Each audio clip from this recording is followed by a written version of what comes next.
Sa silangan ay may liwanag na sumisili, pag-asa ng bayan muling humahagi. Sa bawat kawani na handang magsilbi, dala ay puso, dangalang sinasabi. Hindi lang trabaho, kundi isang panata para sa Diyos, sa bayan at sa masa.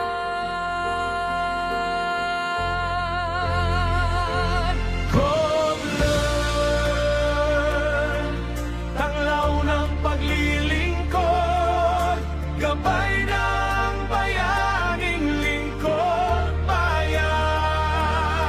Sa matuwid na daan, tayo ay titindig. Govlearn, Para sa bayang inibig. May mga pagsubok, tukso sa landas, ngunit integridad ang ating lakas. kaalaman ay palawakin, isip ay hasain, ang tama at totoo ang ating pairalin. Walang maiiwan, sabay sa pag-angat, tapat na serbisyo, sapat at nararapat.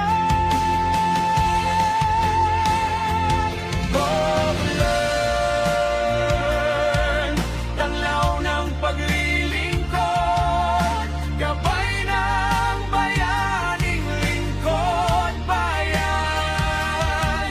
Sa matuwid na daan, tayo ay titindig. Govlearn, para sa bayang inibig.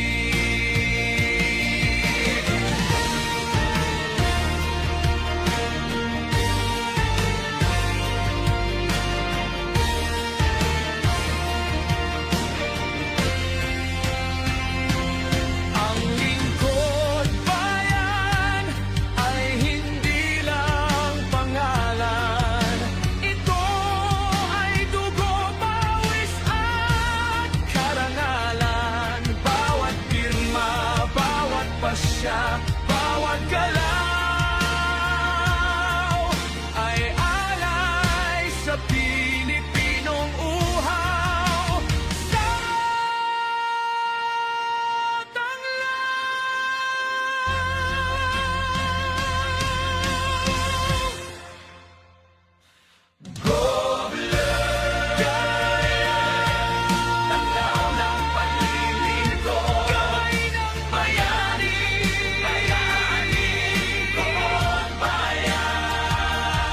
Sa matuwid na daan, tayo ay titindig.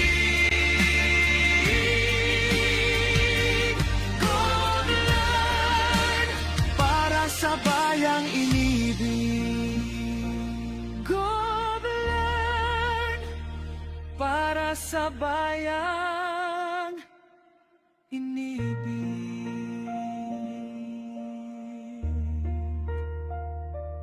Govlearn.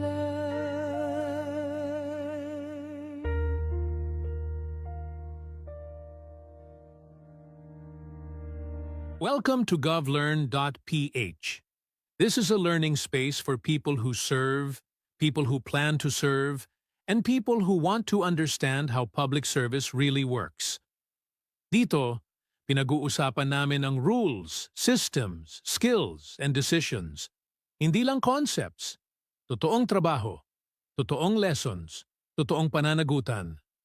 govlearn.ph exists to support ethical and competent public service.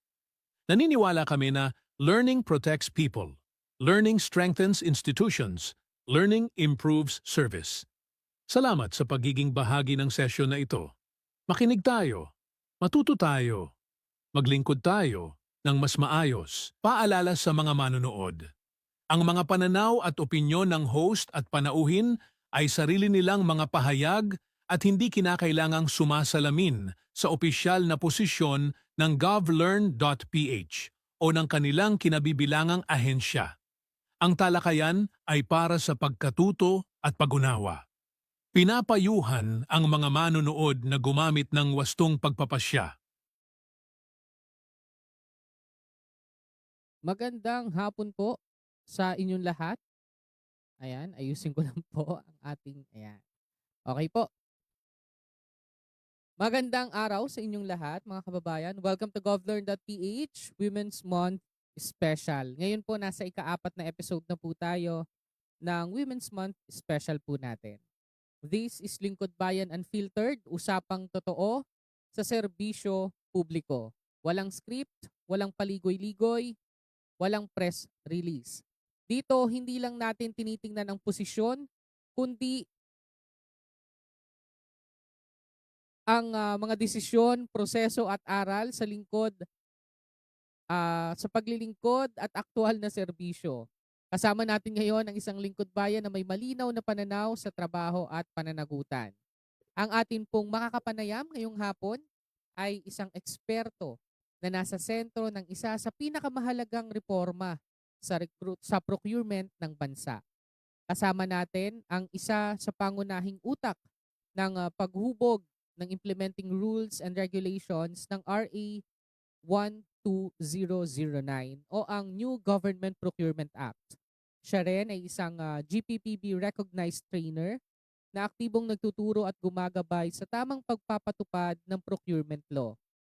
Hindi lang doon nagtatapos ang kanyang papel po sa public service. Pinangungunahan din po ng ating mga kapanayam ang pag-amyenda ng Philippine Bidding Documents for Goods upang masiguro na malinaw, consistent at naka-align ng mga proseso sa kasalukuyang batas at best practices.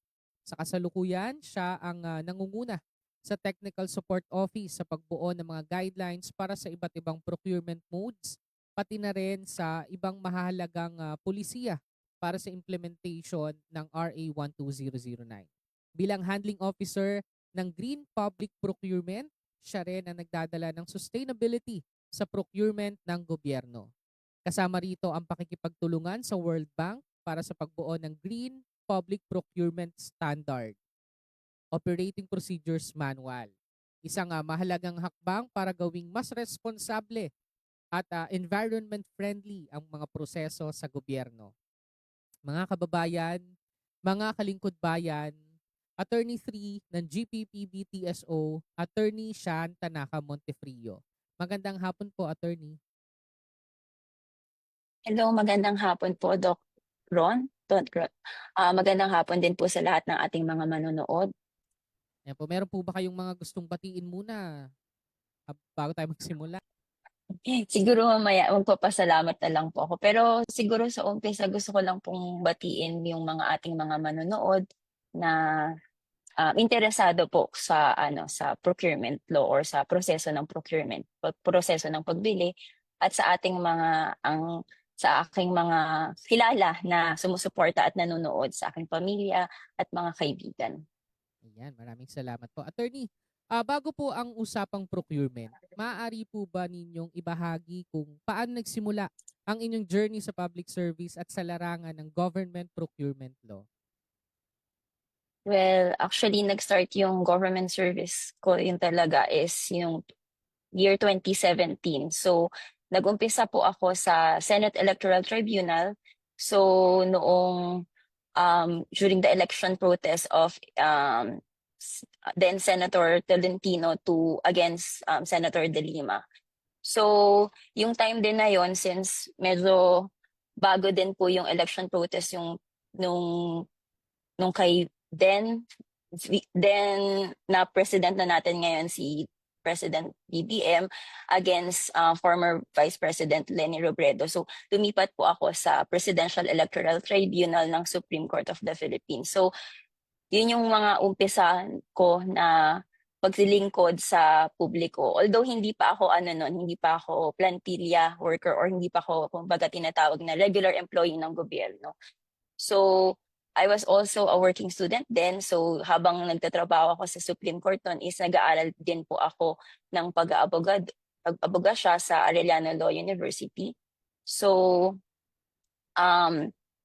yun, at after nung nakapasa nga ng bar, nung 2023, so nag-apply po ako sa Government Procurement Policy Board at doon ako naging involved din sa procurement policy making kasi medyo actually to tell you honestly, I don't have any idea about procurement policy before. So common connotation ng mga tao pagdating sa procurement, pagka involved ka sa procurement is palaging iniisip na malaking pera, ganyan, may pera agad, ganon. Pero for Government Procurement Policy Board kasi, ang main task namin, hindi po kami yung bumibili. Kami po yung gumagawa ng polisiya para po ang gobyerno natin ay makabili. So yun po. Yun yung common mistake lang na iniisip kasi pag iniisip, nasa procurement ka, di malaking pera doon. So yun. Pero wala po. So, wala po talaga. So yun yung umpisa na po yun, yung nagde-develop po kami ng policy na nakita po namin is parang hindi maraming tao ang nakakaalam at masasabi namin na hindi naman talaga, yung agency namin ay hindi naman talaga kilala. Mostly hindi nila alam na may Government Procurement Policy Board at mas lalong hindi nila alam yung office namin na Technical Support Office. So parang ang nangyayari is kami ay tahimik lamang na gumagawa ng aming mga ginagampanan namin yung mga aming duty bilang nag-aayos ng reforma para sa ating procurement. So yung pagiging quiet kasi, kumbaga parang usually kasi personality ko, mas gusto ko na parang working behind the desk. So ayoko nung medyo may publicity, merong ganun. So medyo yun yung isa sa nagustuhan ko sa procurement. Kasi hindi kami masyadong kilala na office. So parang mas okay na, hindi namin masyadong na-explain. Kaya lang, nung panahon na dumating din ako sa Procurement Policy Board, GPPB, is yun din yung kasagsagan na naglabas ng bagong batas about procurement. So na-revise yung ating RA 9184 na dating pangunahing batas sa procurement law. So nagkaroon ng NGPA, tinatawag na National New Government Procurement Act under the 12009, RA 12009, at nagkaroon siya ng IRR. So kami yung naatasan na gumawa. And yung time din na yon medyo napunta si government procurement sa limelight kasi nga dahil sa sunod-sunod na reforma na ginagawa sa ating procurement law.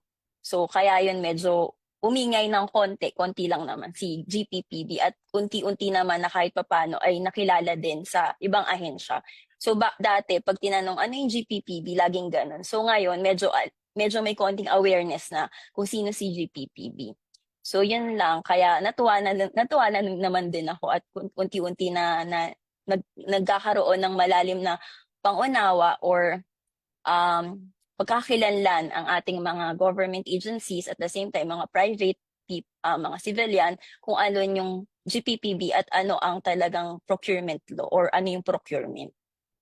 Kasi So, from yan po. may tanong ako, attorney, kasi from Senate electoral to Supreme Court, paano po nangyari na napunta kayo sa procurement? Kumbaga, ano yung nagbigay ng interest sa inyo para mag-specialize sa procurement policy? Okay, so I was practicing law then. So meron akong law office kasi. So ang nangyari nun is one client came to me for a procurement advice. So akala ko naman para lang tong usual na like may isang tao lumapit sa'yo nanghingi na advice about annulment. So kahit pa paano may biglang abogado, may ready-made answer ka na sa utak mo kasi you've been studying that for like more than 4 years or more, diba? So kahit pa paano may alam ka na. Pero nung lumapit sa akin kliyente ko at merong procurement inquiry or concern, parang yung tinanong niya ako, parang hindi ko agad alam kung ano yung sagot. So, and siguro isa yun sa mga personality ko kasi parang gusto ko na-challenge kasi ako. So, parang ngayon, ang ginawa ko, from one single question, ngayon is, inaral ko ngayon siya. So, pumunta ako ng PBD, tinignan ko yung kontrata, so tinignan ko yung mga available na non-policy matters. By then, hindi ko rin kilala yung GPPB. So, tinignan ko yung mga non-policy matters, policy matters na opinion ng mga GPPB tungkol dun sa inquiry ng kliyente ko. Pero parang at the end of the day, parang kahit papaano, medyo nagkaroon ako ng konting pangunawa, pero not enough to say na parang may kulang pa rin. Parang yung mga sumunod na questions, parang hindi pa rin ako sure. So parang nung nakita ko yung parang procurement, tas pinabasa ko, since gaya nga ng nabanggit ko kanina, hindi masyadong kilala yung procurement, GPPB hindi masyadong kilala. So there are parang konti lang yung news about them, o minsan nga wala pa at ulit. Tapos so parang naging interesado ako. So parang biglang, ewan ko, parang biglang may isang instant na lang na parang meron kaming kakilala na meron daw yung my husband kasi works in the Meralco. So, ngayon may bagong building daw na ginagawa dun along Commonwealth. Tapos sabi ng husband ko, meron siguro baka may opening dun, try mo dun. Tapos it turned out, when I went to Commonwealth, nagulat ako, Government Procurement Policy Board, parang parang few weeks prior pa lang yung kliyente ko about nga dun. So parang I don't know if it's a premonition or anything. Pero oo, dinala ko, parang nag-apply ako doon. Tapos yun nga, after nun, pinalad naman po na matanggap. So doon nag-umpisa. So una, parang pag-upo ko sa desk ko, I have like, siguro ang knowledge ng mga 3% lang at sa procurement laws. Wala talaga kasi unang-una, procurement law is not it's not part of the curriculum ng law school. It is really something new. It's like a different animal talaga, kind of animal. Not everyone is talagang masasabi mo na marunong or alam ang procurement law. So, nung upo ko, nag-umpisa ako as a parang attorney who's answering email inquiries about procurement laws, about the then RA 9184. So yun. So umpisa, nag-unti-unti, sumasagot ka ng email inquiries about sa mga clarification about the 9184. So unti-unti kahit papaano, nagkakaroon ka ng idea. Para siyang, for me, tawag ko nga nun, parang bar exam. Every day is like a bar exam. Because every day, new email, new inquiry about procurement law. It's just that it is centered sa procurement law lang. So araw-araw ganun. So eventually, parang nagkakaroon ng konting idea hanggang sa natap nga as parang yung time na yun is i-develop nga yung IRR for the 12009. So natap kami as part of the committee who will develop the IRR. So which is nagpapasalamat din ako for that opportunity na binigay sa amin because it's really parang napakahirap na task yun, which is sobrang hirap din talaga. So yun yung tas hanggang sa nagtuloy-tuloy na lang din na parang yung procurement kasi it's something that you will not love on set. Parang yung pagmamahal mo sa procurement law made-develop as you parang pag naumpisahan mo na siyang makilala at makikita mo na parang something, lalo na pag tao ka na mahilig ka ma-challenge. So parang parang yung procurement law, hindi mo masasabi na alam mo na lahat. May isa talagang bagay na bigla kang tatanungin, na biglang mind explosion na, oh my God, ano to? Parang ganyan. So everyday ganun siya. So if you want to be challenged like every day or gusto mo laging may bagong magugulat ka, talagang yun yung procurement law. And since siguro, dahil nga yung personality ko, I like being challenged. So siguro kaya nag-work sa akin na magtrabaho sa procurement law because it is something that you will be challenged talaga every day. And you will find yourself minsan, even though na ikaw ang isa sa mga parang tumutulong or gumagawa, nagde-develop ng polisiya, ikaw mismo ay hindi mo rin masasagot agad-agad. So, yun. Mm. Totoo po yan, no, attorney. Ganyan din ako parehas nyo rin po ako. Gusto ko rin na challenge talaga ako. 2017, na-meet ko yung back sa isang government agency. Tapos doon ako nagsimula na aralin tong procurement law. Tapos nga, nagkaroon parang 2 years ago, ito may bago ng batas. Tapos last year yung IRR. And ito ngayon sa govlearn.ph, isa po tayo sa bibigay po ng info session, no, para sa mga kasama natin sa government. Ayun po. Maganda kasi isa po ang IRR ng NGPA na pinakamabilis na na-implement sa history po natin. At isa po kayo doon, no? Isang karangalan po na makausap po kayo dito. And ito po, para sa susunod na part po, siguro bigyan nyo na lang po kami ng dahilan or ano po kaya yung purpose, bakit kailangan nating palitan yung dating batas sa bagong batas? Ano po yung mga dapat na maintindihan ng mga nanonood at nakikinig ngayon na mga pagbabago dito sa procurement law natin? Okay, so ang pinakamagandang pagbabago na ibigay, kasi gusto ko lang inform din, yung under the RA 9184, ginawa yung batas na yon with very strict safeguards. So napakahirap. So ang nangyayari, kasi nga dati 'di ba ang idea ng mga tao kapag procurement medyo maraming nangyayaring anomalya or mga way to circumvent the law. So maraming ganon. So ginawa yung procurement law ng 9184 with the mind na to avoid that, yung ma-avoid yung pag-circumvent. So maraming safeguards talaga na in-impose doon. So para ang nangyari din, ang naging downside naman nun is maraming tao or mga services or mga government agencies na tinatawag namin na procuring entities, natatakot silang bumili. Kasi sa sobrang strict, to the point na konting bagay iniisip nila, uy, baka makuha tayo, may UM tayo. So, yun yung laging iniisip. So, ang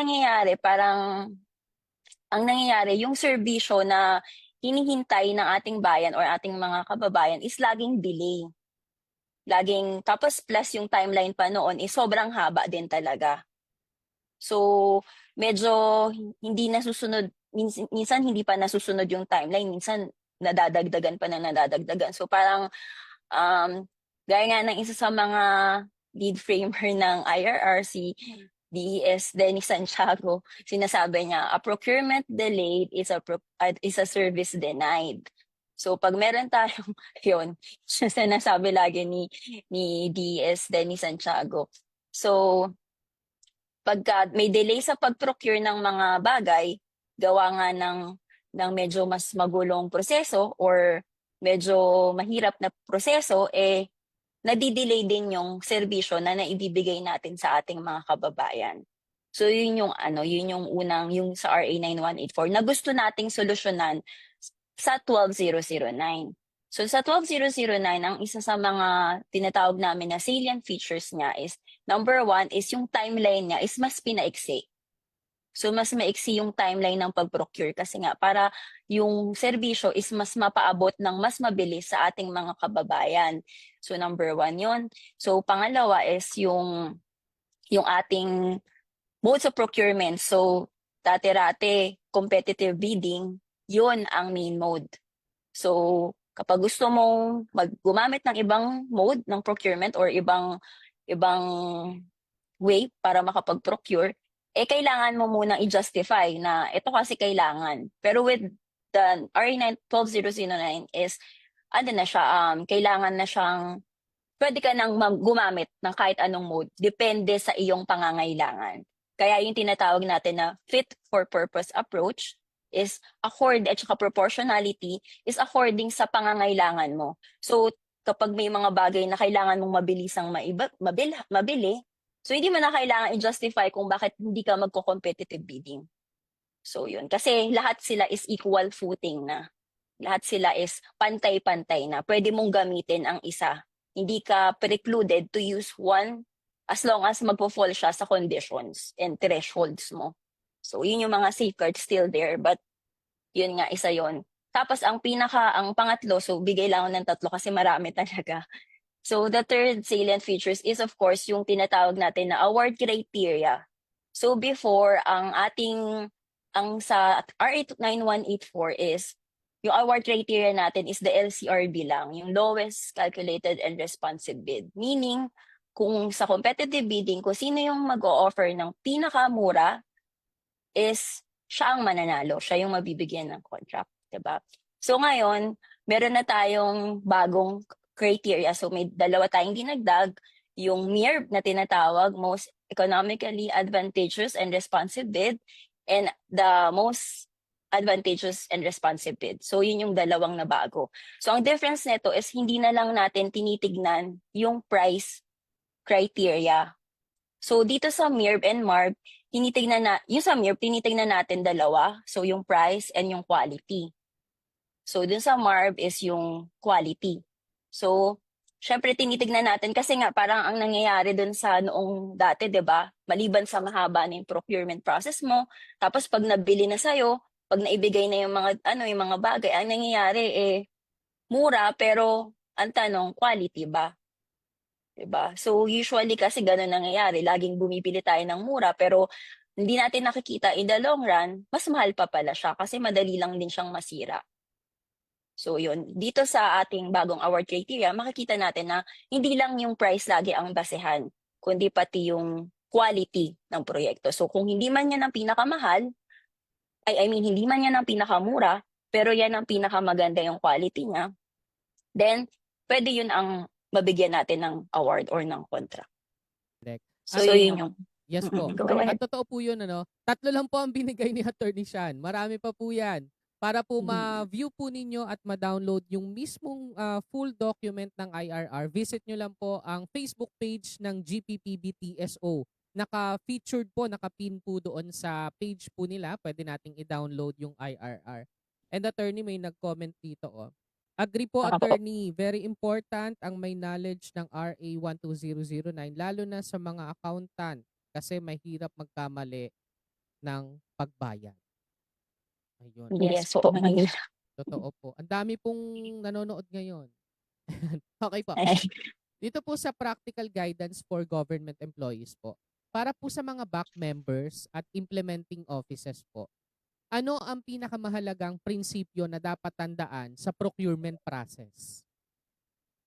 Siguro sa procurement process, ito yung lagi naming parang ni-roll out na 3 katangian. So number 1 is yung husay. So number 1 is knowledge, dapat husay, integridad, at malasakit. So yun yung tatlong bagay na parang sinasabi namin na dapat merong kayong katangian sa ating procurement process. Siyempre, unang-una dapat yung husay. So hindi naman kinakailangan na ikaw ay talagang sobrang expert sa matter.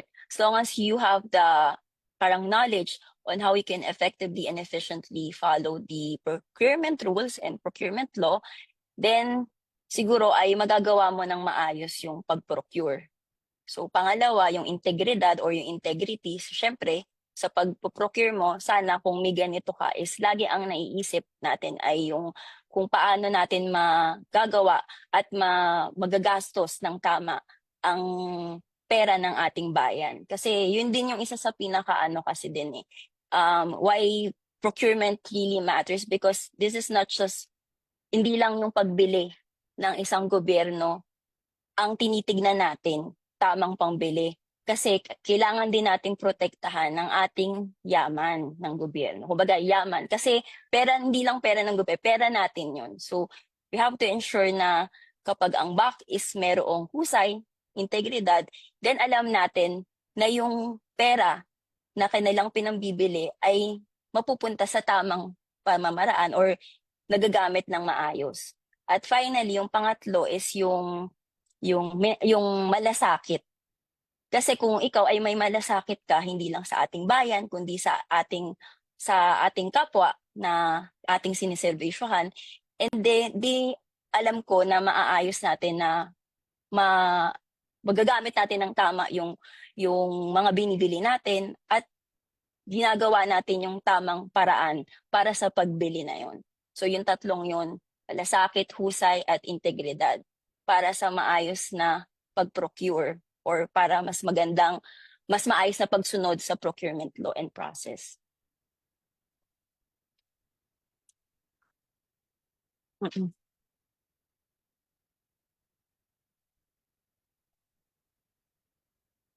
Mm-mm.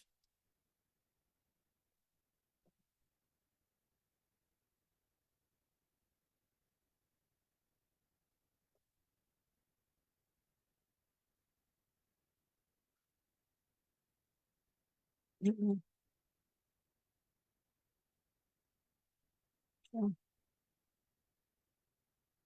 Yung Pro Hub, parang ito yung ano, yung parang platform kung saan pwedeng um, kung saan pwedeng yung isa sa way na ginagamit ng CDD namin, yung tinatawag na Capacity Development Division namin. Sila kasi yung in charge sa pagre-retool o pagro-roll out na nagka-capacity build sila sa ating mga kapwa government agency, sa mga procuring entities.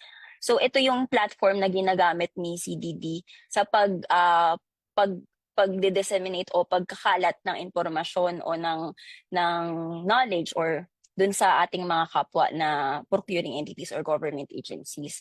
So nandun yung mga parang may mga ano doon. Actually, not just ProHub, but also in Facebook. So in our social media platform, ginagamit din yon sa pagkakalat or to disseminate information about government procurement, new guidelines issued by GPPB. So yung mga yon is yun yung ginagamit natin na platform recently. So maraming So yun yung mga tapos sa ProHub, ang difference lang kasi sa ProHub, doon mo rin makukuha. Parang it's a one shop platform na kapag umattend ka doon, meron siyang para siyang I don't know if you're familiar with mga MOOC, mga massive online offered classes. 'Di ba? Yung para siyang gano'n yung Parang Coursera. TEDx.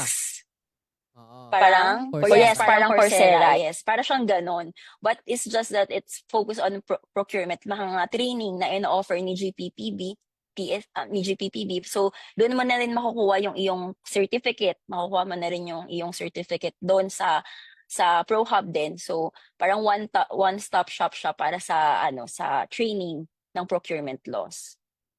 And also, totoo po yun, no? Makakatulong talaga yung pag-visit natin sa ProHub at saka dun sa Facebook page po ng GPPB. Ako po minsan, pag meron po akong time, no?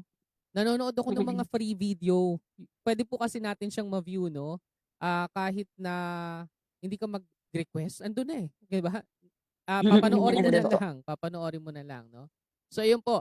Mamaya po, bago tayo matapos, may ipapapanood po ako sa inyo na video mula po sa GPPB. Pero mamaya na po yun. Kasi mahaba po yun, no? Para makapagbigay tayo ng oras pa. Okay. Para po sa future po ng procurement attorney, ano po ang mga reforma, though bago pa lang itong batas na to, pero ano po kaya yung bagong reforma o pagbabago sa procurement system na dapat abangan ng mga government agencies? So, ang nakikita ko is yung magkakaroon kasi parang ilo-launch yung interconnectivity. So, yung interconnectivity system siya, parang ano siya, hindi na, kasi before, di ba, parang kapag kunyari na nag-submit ka ng requirements, ang nangyayari is parang you have to verify pa, you have to do it manually each time. So, like the mayor's permit, verify mo siya manually. Kunyari, yung mga corporate, yung sa SEC. So ngayon sa interconnectivity system, parang lahat ng system para siyang eGov PH, 'di ba? So parang ano siya, lahat ng mangyayari from the APP, pag-upload ng APP, nandun na siya sa system na 'yon. So it will be developed by the PSTBM, which is also one of the members ng GPPB. So agency member. So yun yung isa sa mga parang talagang magkakaroon tayo ng e-procurement. So lahat yun is parang digitalization ng ating procurement process. So yun yung isa sa mga under works pa. So pero eventually, hopefully is ma-launch natin siya para mas mapabilis po yung proseso ng procurement. So parang upload ka na lang ng upload. And eventually, you can also verify through online na. You don't need to do it manually na. So yun yung isa sa mga ating reforms na gusto kong i-share na eventually is in the pipeline din.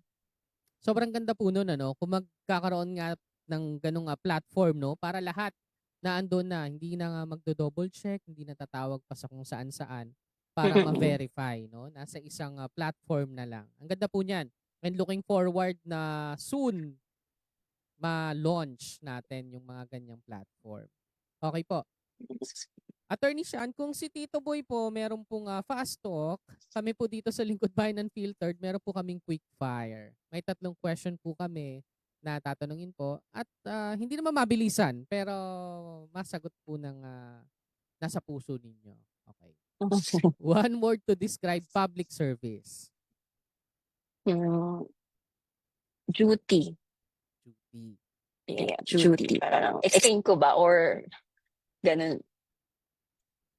Ayun, siguro it depends kasi sa person ko on how they will view what is public service. And for me, since public service for me is duty. Kaya nga lagi ko sinasabi, parang hashtag para sa bayan. Yun, kasi minsan may mga bagay na hindi mo naman kailangan, kumbaga lahat ng ginagawa mo sa bayan is hindi mo naman kailangan hingan ng kapalit. So that you will truly feel that what you're doing is para sa bayan if you are not asking anything in return. So yun, for me, public service for me, now that I'm working in the government, is a duty as well. It is my duty. Ayan. Pinaka-challenging part ng trabaho. Yung pinaka-challenging. For me kasi I'm involved in policy making.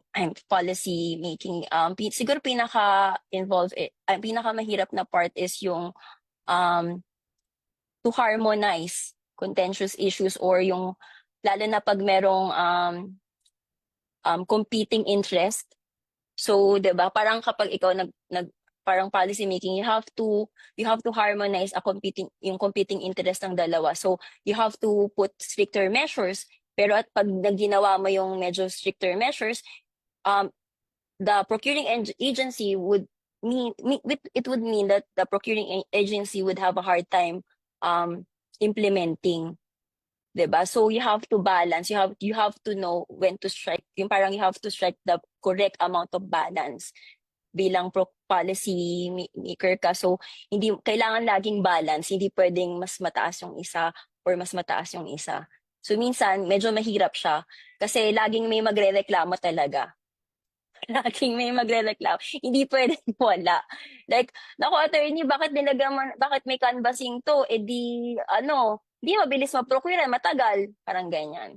So pag hindi mo naman nilagyan ng canvassing, naku attorney, mahirap yan, baka wala tayo, yung safeguard na ilalagay natin. So yun. So you have to parang matimpla, ano ba yung tamang timpla para makagawa tayo ng policy na polisiya na would address the interest of both competing parties, parang ganon.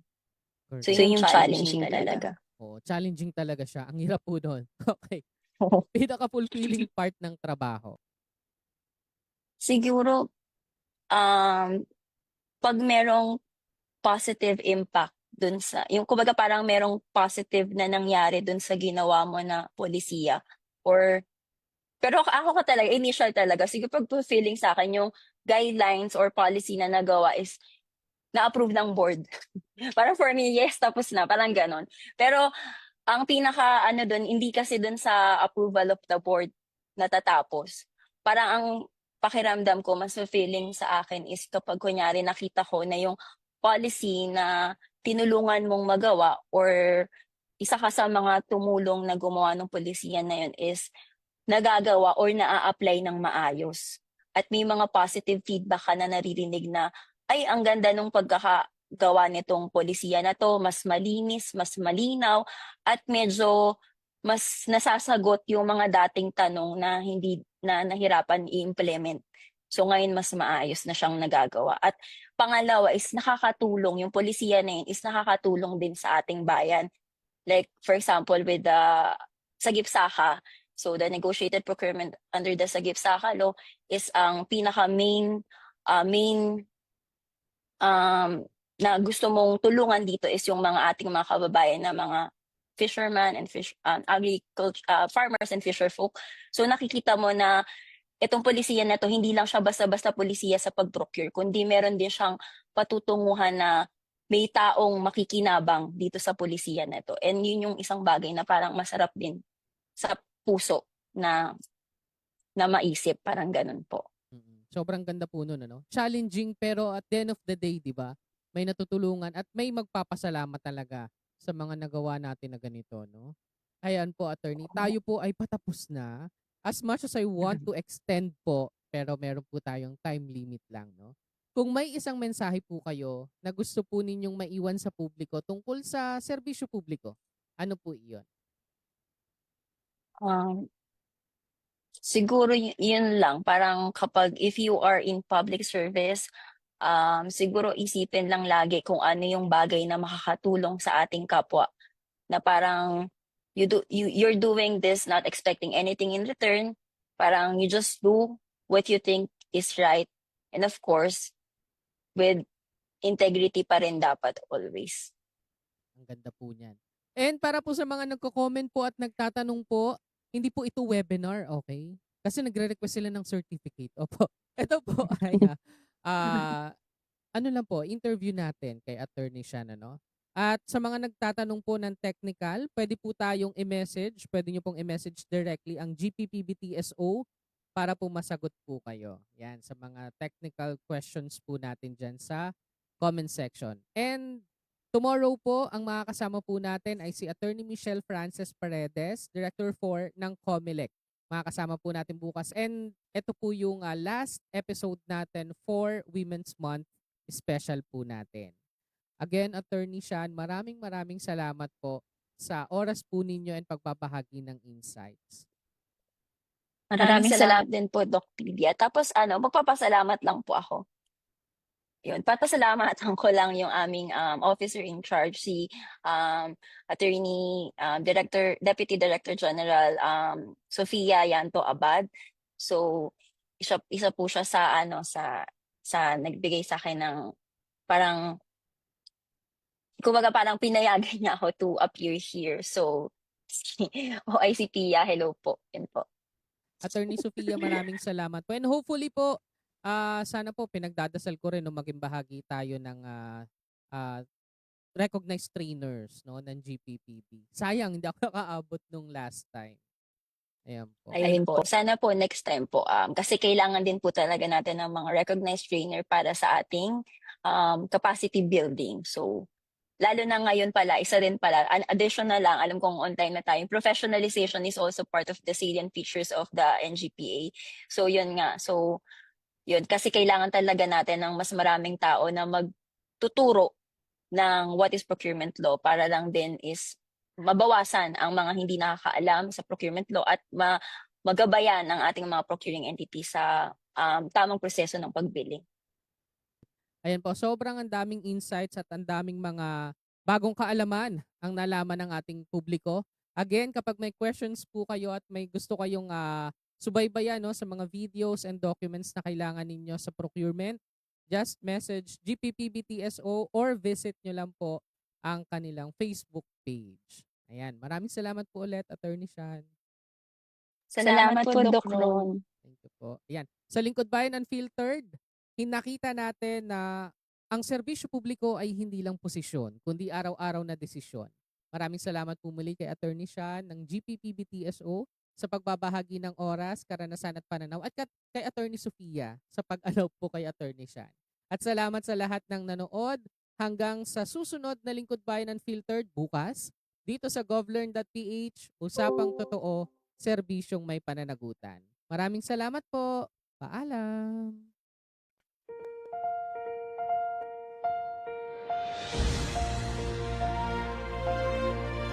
Public procurement is how government policies become real services that people experience in their daily lives, whether in the form of classrooms that allow children to learn, hospitals that provide care, roads that connect communities, or digital systems that make public services more accessible. Every peso spent through procurement carries a responsibility to deliver value for money, transparency, and fairness. Because behind every transaction is a public need and a public trust. This is why procurement reform matters, not only to government institutions, but to citizens whose lives are shaped by the quality and integrity of public spending. The Government Procurement Policy Board, or GPPB, is the Philippines' highest policy-making body on public procurement. As an independent interagency board with private sector representation, the GPPB ensures that procurement policies remain fair, competitive, transparent, and aligned with national development priorities, while balancing efficiency with accountability and public trust. The Government Procurement Policy Board Technical Support Office serves as the technical and capacity-building arm of the GPPB, translating policy direction into operational guidance that procuring entities can apply in real-world settings. Anchored in the new Government Procurement Act, the GPPB TSO's mandate is not only to issue guidance, but to ensure that procurement reform is understood, adopted, and sustained in everyday government practice. The work of procurement reform is guided by policy leadership from the GPPB board, chaired by the Secretary of the Department of Budget and Management, and carried forward by the executive leadership team of the GPPB TSO. In 2025, leadership focused on stewarding the transition to the new Government Procurement Act with a clear emphasis on integrity, institutional coherence, and public trust. This stewardship recognized that effective reform requires more than new rules. It requires consistent interpretation, coordinated action across institutions, and leadership that anchors technical change on values of malasakit, integridad, husay. The year 2025 marked the transition of procurement reform from legislative intent to operational reality, as the new Government Procurement Act moved from being a newly enacted law to a system that needed to function across thousands of procuring entities nationwide.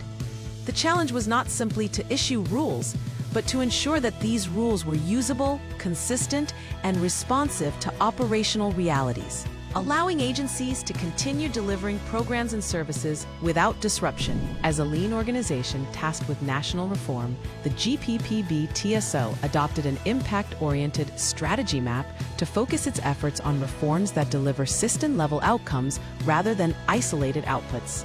Our work was anchored on 5 strategic pillars. First, policy development and alignment, ensuring that rules remain coherent, relevant, and sustainable.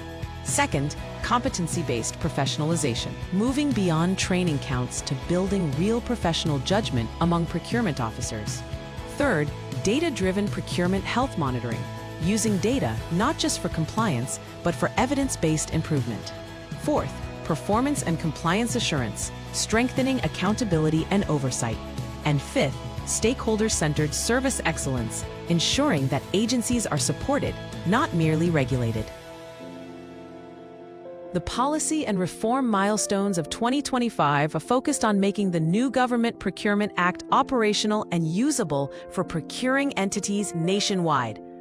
The approval of the implementing rules and regulations provided clear guidance on how the law is to be applied in practice, while the issuance of standard procurement forms ensured that procurement processes are documented consistently and in line with NGPA principles. Key resolutions on Sagip Saka procurement expanded opportunities for small farmers and fisherfolk to participate in government markets, while transitory circulars guided the transition to RA 12009.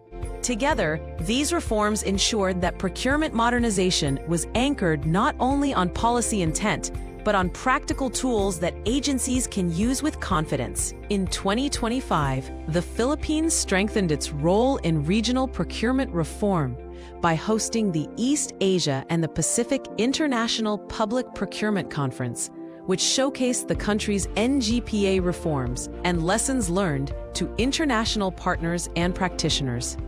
Beyond convening dialogues, the GPPB TSO invested in practical tools for sustainable procurement through user testing of life cycle costing, life cycle assessment, and green procurement methodologies, ensuring that climate and sustainability commitments under the NGPA are supported by guidance that is fit for real operational contexts. These initiatives reinforced procurement's role not only in efficiency and accountability, but in advancing long-term public value and environmental responsibility.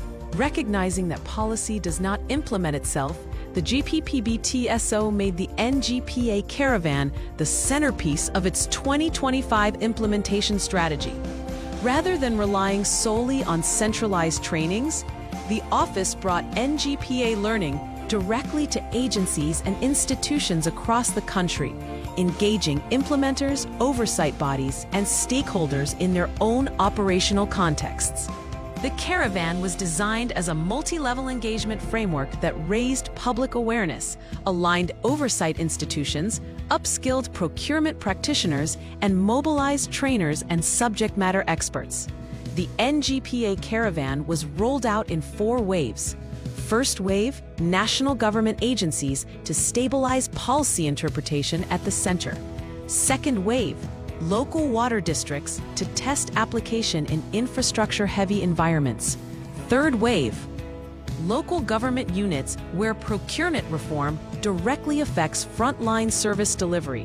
And fourth wave, state universities and colleges to embed NGPA principles into education and professional development. The NGPA Caravan reached 36,205 procurement professionals nationwide in 2025, demonstrating that nationwide readiness can be achieved even within the constraints of a lean organization. To support broader understanding of procurement reform, the GPPB TSO introduced Papa Billy Eco as a communication tool that translates complex legal and technical concepts into language accessible to non-specialist audiences. Rather than simplifying the law at the expense of accuracy, Papa Billy Eco helped humanize procurement reform while preserving the integrity of NGPA provisions. The GPPB TSO refreshed and expanded its digital platforms, including TSO Talks, self-paced Procurement 101 modules, Procurement Personality Spotlight, and ProHub, ensuring that learning resources remain accessible regardless of geography, schedule, or organizational constraints. These platforms were designed to support different learning needs, from onboarding new procurement officers to upskilling experienced practitioners on specialized topics. Together, these interventions transformed capacity building from a series of isolated training events into a connected learning ecosystem that institutionalizes NGPA knowledge.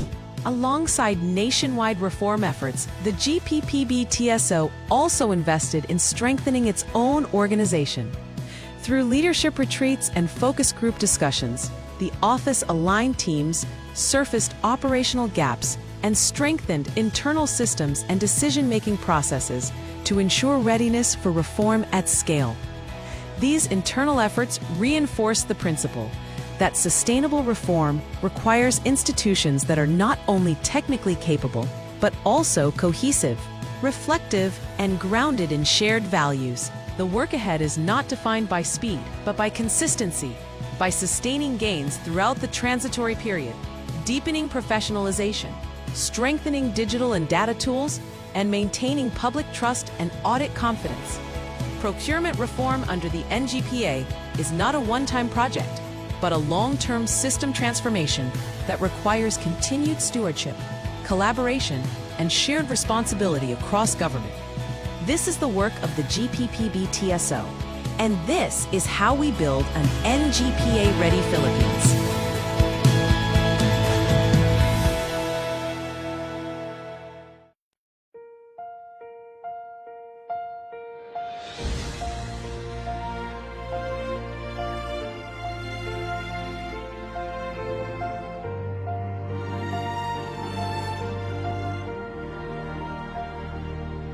Sa silangan ay may liwanag.